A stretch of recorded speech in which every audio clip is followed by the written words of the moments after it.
So guys, এটা হচ্ছে potassium permanganate আর এটা হচ্ছে গ্লিসারিন।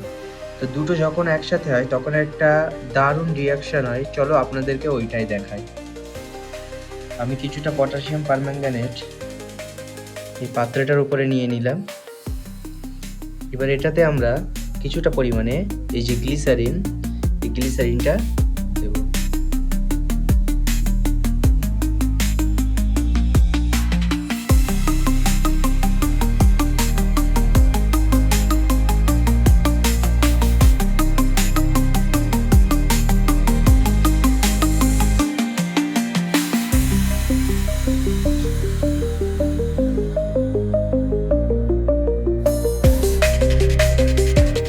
গাইস, রিয়াকশন কিন্তু শুরু হয়ে গিয়েছে।